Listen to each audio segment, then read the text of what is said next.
Imagine a world where you could not buy or sell anything with money. No cash, no bank accounts, no digital wallets. Instead, if you wanted a loaf of bread, you'd have to find someone who needed what you had, maybe a bag of rice, and agree to trade. Sounds inconvenient, right? Well, this is exactly how trade began. But as societies evolved, so did the way we exchanged goods and services.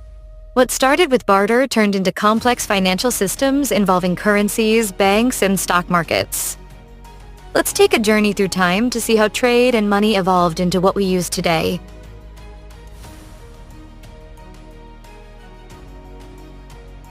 Before money existed, how did people trade? How did ancient civilizations buy food, tools, or clothes without coins or banknotes? The answer lies in the barter system, the earliest method of exchange. While it may sound simple, it had several challenges that eventually led to the invention of money. Let us take a deeper look at how the barter system worked, its benefits, and why it was eventually replaced. The barter system is the direct exchange of goods and services between two parties without using money. For example, a farmer with extra wheat could exchange it for a blacksmith's tools.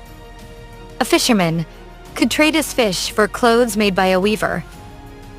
This method was widely used in ancient times, especially in small communities where people personally knew each other.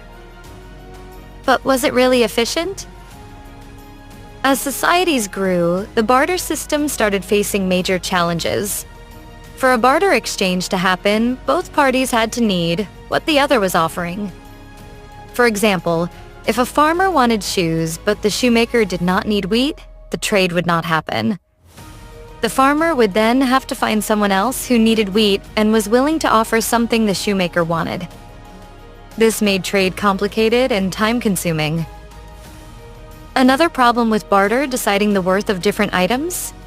For example, how many apples are equal to one goat?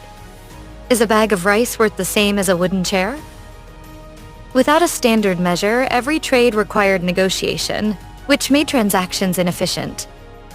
Some goods, like grain, milk, or fruits, spoil over time, making them unsuitable for long-term storage. A farmer with surplus mangoes could not store them for a long period to trade later, as they would spoil within days. Wealth needed a form that could last over time. Divisibility is another major inefficiency in barter system, because some goods could not be easily divided into smaller units. For example, if a cow was worth 5 bags of rice, but the farmer only wanted 1 bag, how could the trade be adjusted? Unlike money, barter goods did not allow for small and precise transactions. Transporting goods is challenging. Large or heavy goods were hard to carry for trade, especially over long distances. Like carrying bags of wheat or live animals to trade markets was difficult and impractical. These limitations made it clear that a better system was needed, something that could hold value, be easily exchanged, and solve these inefficiencies. The barter system was an essential step in the history of trade. It allowed early societies to exchange goods, but had significant limitations. These inefficiencies led to the evolution of money, which transformed trade, commerce, and economies. Understanding barter helps us appreciate the role of money today, and why having a standardized currency is crucial for economic growth.